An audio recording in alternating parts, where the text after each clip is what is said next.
जे कारवाई केलेल्या आहेत 1 आणि 2 जुलैला तर महाराष्ट्रभरामध्ये एकूण 154 हॉटेल रेस्टॉरंटवरती आपण व्हिजिट केलेलं आहे 154 अक्रॉस महाराष्ट्र. त्याच्यापैकी 32 हॉटेल रेस्टॉरंटचे परवाने रद्द करण्यात आलेले आहेत. 66 यांना इम्प्रूव्हमेंट नोटीस आपण दिलेली आहे. त्याचे कौन कर रहा है विकास की बात और कौन कर रहा है वादे. चुनाव की दस्तक हो चुकी है और अब सवाल उठेंगे सीधा नेताओं से. वादों की दुकान चमकाने वाले भी मिलेंगे, लेकिन हम ढूंढेंगे असली विकास के खिलाड़ी. जनता की राय अब सामने आएगी. हकीकत दिखेगी बिना मेकअप बिना मास्किंग. जनता बोलेगी सुनेगा नेता. औरंगाबाद वालों तैयार हो जाओ, क्योंकि अब की बार खबर होगी दमदार. ये सिर्फ न्यूज नहीं, ये है आपकी आवाज. तो आप जुड़े रहिए औरंगाबाद तक के साथ. औरंगाबाद तक, औरंगाबाद शहर का सबसे तेज न्यूज नेटवर्क.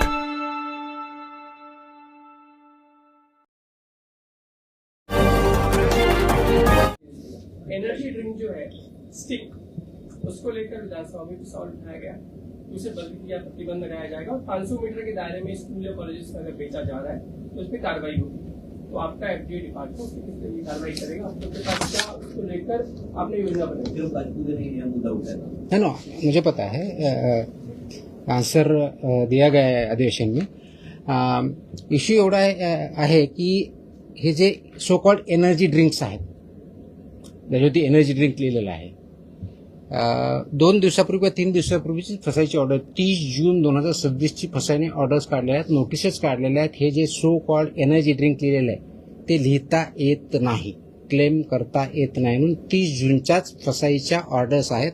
अशा प्रोड्यूस करणाऱ्या ज्या कंपन्या 10-12 कंपन्या आहेत, इन्क्लुडिंग तुमचे पेप्सिको आहे, रेडबुल आहे, तुमचं त्याच्यानंतर स्टिंग आहे, यांना नोटिसा 30 जून पूर्वी आत्ताच काढलेल्या आहेत की तुम्ही असं लेबल करू शकत नाही. त्याचं कारण असं आहे की फसाई ऍक्टमध्ये जे अनेक्षर ए आहे ज्याच्यामध्ये फूडच्या कॅटेगरी दिलेल्या आहेत आणि फूड कॅटेगरीमध्ये हे एनर्जी ड्रिंक असं काही डिफाईन केलेलं नाही.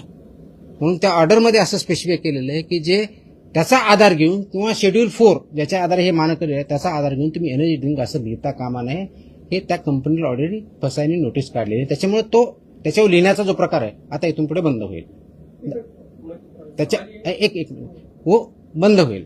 आता दूसरा सवाल जो आपने किया कि स्कूल के बारे में जो रेगुलेशंस है स्कूल के 500 मीटर्स में क्या चाहिए उसका क्लियर ऑर्डर है. कौन से उसमें आपका गुटखा नहीं रह सकता है, वो तो प्रोहिबिटेड है, लेकिन सिगार नहीं रह सकता है, कौन से आइटम रह सकते हैं नहीं रह सकते हैं, इसका ऑर्डर है. वो इम्प्लीमेंट करना सभी की जिम्मेदारी है, particularly FDA department on the one hand and principal of the school on the other hand. Principal of the school owner वो 500 मीटर में अगर ऐसा कुछ है तो हमें बताए, हम उस पर कार्रवाई करेंगे. उसके बारे में डिटेल्ड ऑर्डर कुछ दिनों में मैं इशू कर रहा हूं कि स्कूल मैनेजमेंट ने क्या करना चाहिए, पेरेंट्स ने क्या करना चाहिए, एफडीए ने क्या करना चाहिए. अभी इस पॉइंट में हर एक डिस्ट्रिक्ट में टीचर्स ट्रेनिंग हो रही है थ्रू एजुकेशन डिपार्टमेंट डाइट के थ्रू. तो उसमें मैंने मेरे ऑफिसर्स असिस्टेंट कमिश्नर लेवल के ऑफिसर वहां भेजे हैं. जो टीचर्स ट्रेनिंग हो रही उसी में जो स्कूल रेगुलेशन फूड के बारे में है वो क्या है वो बताने के लिए, ट्रेनिंग के लिए उसका एक सेशन हर एक डिस्ट्रिक्ट में हमने किया है, so that every teacher comes to know कि हमें क्या करना है क्या नहीं करना है. राइट फ्रॉम उनका वेंडर कैसा होना चाहिए, वहाँ कौन सा खाना अलाउ करना चाहिए, कौन सा नहीं करना चाहिए, कौन सा बैन है, ये सब गाइडेंस हर एक टीचर के पास जा रहा है, टीचर की ट्रेनिंग के थ्रू जा रहा है. अभी आज ऑन अभी चल रहा है तो हर एक डिस्ट्रिक्ट में हो रहा है, तो एक अवेयरनेस होगा. उसके बाद कुछ दिनों के बाद 8-10 दिन के बाद मैं स्कूल का जो स्टैंडर्ड्स है फूड के बारे में, चिल्ड्रन के बारे में, न्यूट्रिशन के बारे में, उसका जैसा अभी दूसरा ये जो ऑर्डर निकला मिल्क एंड मिल्क प्रोडक्ट्स वैसा ऑर्डर वो भी निकाल रहा हूँ. उसके तहत आपके जो क्वेश्चन है सब आंसर हो जाएंगे उसमें. तो सवाल ये क्या है कि एनर्जी ड्रिंक को नहीं, मतलब आप एनर्जी क्लेम नहीं कर सकते. नहीं कर सकते. तो अगर एनर्जी क्लेम नहीं कर सकते तो फिर कंपनीज आपको कहेगी कि हम क्या क्लेम कर सकते. सिंपल तो उनका और वो ये ऐसी ड्रिंक है, ड्रिंक कैफिनेटेड ड्रिंक या एरेनेटेड ड्रिंक या कार्बोनेटेड ड्रिंक डिफाइन होता है. उसके कंटेंट कितने होने चाहिए वो डिफाइंड है, उसका वायलेशन वो नहीं कर सकते. लेकिन वो एनर्जी ड्रिंक नहीं बोल सकते क्योंकि बहुत से लोग एनर्जी है इसलिए लेते या देते हैं. उसमें ये भी है कि 18 साल के नीचे लोगों को रिकमेंडेड नहीं है करके. It is not recommended, it is not band but it is not recommended. तो पेरेंट्स से मेरी ये गुजारिश है, लोगों से मेरी ये गुजारिश है कि ये 18 साल के नीचे वाले लोगों को पीने मत दीजिए, प्रिवेंट कीजिए. It is not recommended, it is not advisable because it contains का तुम्हारा कैफीन है उसमें, इट कंटेन्स तुम्हारा शुगर है, वो कंटेंट है, उसमें कंटेंट लिखा हुआ होता है. और उसमें रिकमेंडेड भी लिखा है कि not recommended for persons below 18 years, lactating mothers, pregnant mothers, लिखा है उस पर. ये मैंडेटरी है.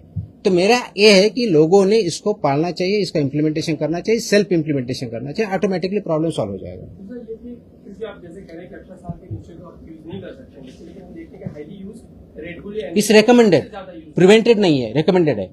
तो वो तो हर एक इंडिविजुअल का चॉइस है ना. तो पेरेंट्स तो इसीलिए तो अवेयरनेस जो है, तो पेरेंट्स ने ये केयर लेनी चाहिए कि वो ड्रिंक नहीं कर रहे हैं. फिर अब आप कुछ इस तरह की सर्वे शुरू करेंगे स्कूल कॉलेज के बाद? सर्विस सर्वे शुरू करेंगे ताकि जैसी सर्वे जो एनर्जी है तो यही बोल रहा है कि मैं टीचर्स और प्रिंसिपल को हम जब ट्रेनिंग कर रहे हैं, उनको यही तो बता रहे हैं. तो हर दिन तो वहाँ प्रिंसिपल रहेगा, टीचर रहेगा, हर दिन तो कोई अथॉरिटी नहीं रह सकता वहाँ पे.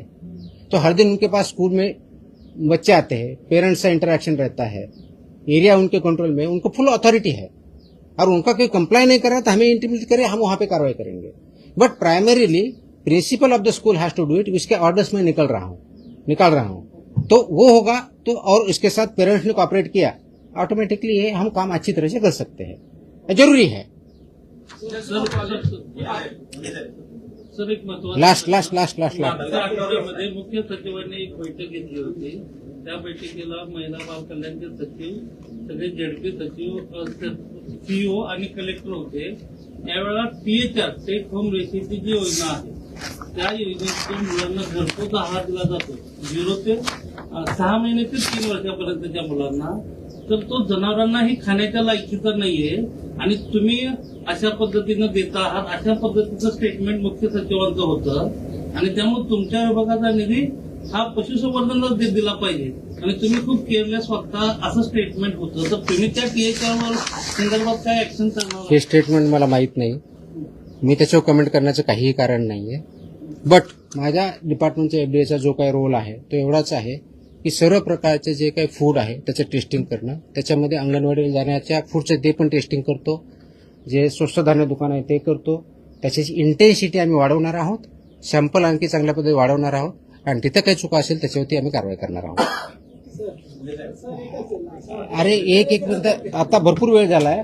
आणखी तुम्हाला याच्यावर थांबू का काही दुसरी जी महत्वाची चालली त्याच्यावर काही बोलू? म्हणजे माझी इच्छा नव्हती पण तुम्ही प्रश्न नंतर विचारणार होता. तर हॉटेल जेव्हा कारवाई विचारतो तुम्ही बोलला असता म्हणून ती प्रश्न ती पण देतोय. पण ह्या दोन सेपरेट आहेत. सो देर फर्स्ट ही ऑर्डर आहे ती परमनंटली लॉंग टर्मची, आणि हॉटेलच्या बाबतीत जी HRE ऑर्डर काढली होती आपण त्याच्यानुसार पहिल्या 2 दिवसाच्यात आपल्याकडे माहिती आलेली आहे. त्याच्यानंतरचे आपण जे कारवाई केलेल्या आहेत 1 आणि 2 जुलैला तर महाराष्ट्रभरामध्ये एकूण 154 हॉटेल रेस्टॉरंटवरती आपण व्हिजिट केलेले आहेत, 154 अक्रॉस महाराष्ट्र. त्याच्यापैकी 32 हॉटेल रेस्टॉरंटचे परवाने रद्द करण्यात आलेले आहेत. 66 यांना इम्प्रुव्हमेंट नोटीस आपण दिलेली आहे. त्याचे डिटेल्स देईलच मी. त्याचबरोबर पान गुटखा, मसाला गुटखा विक्री याच्यावरती 13 व्यक्तींना अटक केलेली आहे गेल्या 2 दिवसामध्ये. 5 आस्थापना सील केलेल्या आहेत, 4 वाहनं जप्त केलेली आहेत. जवळजवळ 2,41,40,00,000चा प्लस माल प्रतिबंधित अन्नपदार्थाचा साठा जप्त केलेला आहे. ह्या ज्या हॉटेलवरच्या कारवाया आहेत त्याच्यामध्ये ठाणे विभागात 10, नाशिक विभागात 10, पुणे विभागात 7, अमरावती विभागात 4, छत्रपती संभाजीनगर विभागात 1 इत्यादी निलंबनाच्या कारवाया झालेल्या आहेत. त्याचे नावं लिस्ट सगळी दिलेली आहे मी. अपेक्षित हे आहे की याच्यावरती लोकांनी सुद्धा आपण जिथं अन्न खातो ते व्यवस्थित आहे का, ते मानकाप्रमाणे आहे का हे बघणं अपेक्षित आहे. हॉटेल आहे तर तिथं पहिलं तर फसायचं लायसन्स किंवा लायसन्स आहे की नाही बघा. असेल तर अगदी ज्या मी HREच्या ऑर्डरमध्ये सांगितलेलं आहे ती स्वच्छतेपासून सगळ्या गोष्टी आहेत का ते बघा, जे आपल्याला दिसू शकतात. विभागनिहाय तुम्हाला जर हॉटेलच्या बाबतीतली माहिती दिली तर मुंबईमध्ये 17 म्हणजे बृहन्मुंबई हे विभागामध्ये 2 जिल्हे जे येतात, 17 आपण हॉटेलला व्हिजिट किंवा इन्स्पेक्शन केले. 5 सुधारणा नोटीस दिल्या. कोकणामध्ये 23, 10 परवानगी निलंबन केले. पुण्यामध्ये 53, 25 सुधारणा नोटीस, 7 परवानगी निलंबित केले. नाशिकमध्ये 20 सुधारणा नोटीस, 7 निलंबन परवानगी 10. छत्रपती संभाजीनगर 4 आस्थापनांना व्हिजिट केली, 1 परवाना निलंबित केला. अमरावतीमध्ये 23 ठिकाणी व्हिजिट केल्या, 15 सुधारणा नोटीस दिल्या, 4 निलंबन केले. नागपूरमध्ये 14 सुधारणा नोटीस 10 आणि महाराष्ट्रामध्ये एकंदर 154 व्हिजिट, 62 सुधारणा नोटीस, 32 लायसन्स सस्पेंड केलेले आहेत. आणि याच्यापेक्षाही मोठी कारवाई आजही चालू आहे आणि चालू राहणार आहे. मात्र आमचा फोकस सगळ्या सेक्टरवरती राहणार आहे. हॉटेल चालू झालं म्हणजे दूध कमी झालं किंवा प्रोहिबिटेड आयटम कमी झालं असं नाही. प्रोहिबिटेड आयटम कशाही परिस्थितीत आम्ही कमी करणार नाही. दूध आणि दुधाचे पदार्थ याच्यावरती खूप मोठा फोकस आहे. वेगवेगळे सेक्टर्स आहेत, त्या वेगवेगळ्या सेक्टरवरती कारवाई चालू आहे आणि त्याचे परिणाम आपल्याला पुढच्या काळात डेफिनेटली दिसतील. आय थिंक नाही आता बस झालं, आपण खूप बोललो, माझा घसा दुखायला लागला.